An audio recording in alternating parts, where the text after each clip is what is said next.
Hello everyone, welcome back to my channel. আজকের এই ভিডিওটিতে আলোচনা করব একটি ইন্টারেস্টিং টপিক নিয়ে এবং ট্রেন্ডিং টপিক নিয়ে, যেটা হচ্ছে ইলন মাস্ক তাদের যে নতুন টুইটারের লোগোটি আপডেট করেছে সেটি নিয়ে। এবং এটি নিয়ে মার্কেটে অনেক হাইপ সৃষ্টি হয়ে গিয়েছে এবং এটার যে নতুন লোগোটি আছে সেটি ডগি কয়েনের লোগো, এবং এটার কারণে ডগি কয়েনের প্রাইস আপ ডাউন হতে পারে কি না এটা নিয়ে ফুল বিস্তারিত ভিডিওটি। আশা করি ভিডিওটি শুরু থেকে শেষ পর্যন্ত দেখবেন এবং এই ভিডিওটিতে বিস্তারিত আলোচনা করার ট্রাই করব। সো প্রথমে যদি আমরা টুইটারের নতুন ইন্টারফেসটা দেখি, সো এখানে দেখতে পাচ্ছি তাদের যে মেন আইকনটা আছে ফেভিকন যেটা, সো এটা চেঞ্জ হয়নি, বাট আপনারা যখন টুইটারে লগ ইন করবেন সো এখানে দেখতে পাবেন তাদের যে ডগের আইকনটা অর্থাৎ ডগি কয়েনের আইকনটা, এবং এখানেও এই যে কর্নারের এখানে টুইটারে যে আগের লোগোটা থাকার কথা ছিল সেইটা থাকার কথা, কিন্তু এখানে নতুন ডগি কয়েনের লোগোটা দেখা যাচ্ছে এবং এইটা হচ্ছে রিসেন্টলি আপডেট করেছে।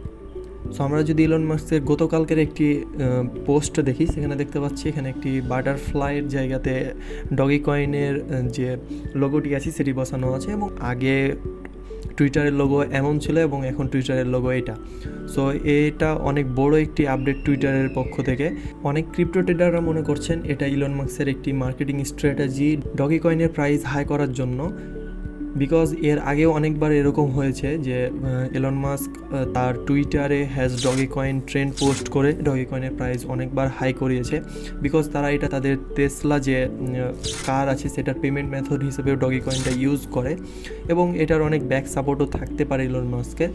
এরকমই কোনো বিষয় হতে পারে তাদের লোগোটি পরিবর্তন করার ক্ষেত্রে।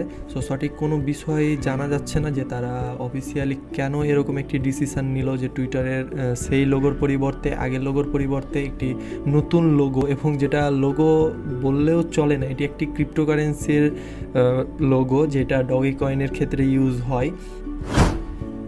এবার যদি বলা যায় ডগি কয়েনের প্রাইসটা আপ হতে পারে কিনা এটার জন্যে, সো এইটা 50-50 চান্স আছে, বিকজ ডগি কয়েনের যেটা টোটাল সাপ্লাই এখানে দেখতে পাচ্ছেন তারা ইনফিনিটি দিয়ে রেখেছে, অর্থাৎ এটার ম্যাক্স সাপ্লাই বা টোটাল সাপ্লাই কত এটা কেউ জানে না।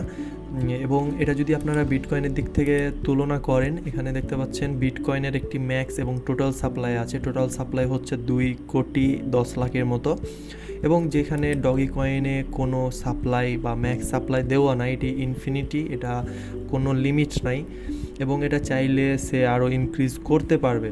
সো দেখা যাক ইন ফিউচার ডগি কয়েনের কেমন প্রাইস আপ হতে পারে, বিকজ এত বড় একটা কোম্পানি যেহেতু তাদের লোগো চেঞ্জ করেছে, সো ইন ফিউচার কিছু একটা আশা করা যায়। এবং আমরা যদি ডগি কয়েনের অফিসিয়াল টুইটার অ্যাকাউন্টে ঢুকি তাহলে এখানে দেখতে পাবো যে এলন মাস্ক যেটি আপডেট করেছে তাদের ফটো, সেই ফটোটারই একটি রিটুইট এখানে ডগি কয়েন করেছে, এবং এখানে ভালো একটি রেসপন্স দেখা যাচ্ছে। আপনারা যদি এই আপডেটটা আপনাদের মোবাইলে চেক করতে যান এবং টুইটার অ্যাপটি ওপেন করেন তাহলে দেখতে পাবেন এখানে টুইটারের কোনো আপডেট আসেনি, এবং ওয়েব ভার্সনে আপনারা এই আপডেটটি লক্ষ্য করতে পারবেন, এবং মোবাইল ভার্সনে ঠিক আগের মতোই টুইটারের লোগো আছে এবং সেম ইন্টারফেস। সো আপডেটটি আসতে কিছুটা টাইম লাগতে পারে, সো দেখা যাক কতদিন পর্যন্ত মোবাইল ভার্সনে এই আপডেটটি আসে। কিন্তু আপনারা যদি ওয়েবসাইট থেকে ব্রাউজ করেন তাহলে আপনারা ঠিক এই ডগি কয়েনের লোগোটা দেখতে পারবেন। সো এই ছিল আজকের টেক নিউজ। ভিডিওটি যদি ভালো লেগে থাকে আপনাদের কাছে অবশ্যই একটি লাইক দিয়ে দিবেন, এবং চ্যানেলে যদি নতুন হয়ে থাকেন অবশ্যই চ্যানেলটিকে সাবস্ক্রাইব করে দিবেন।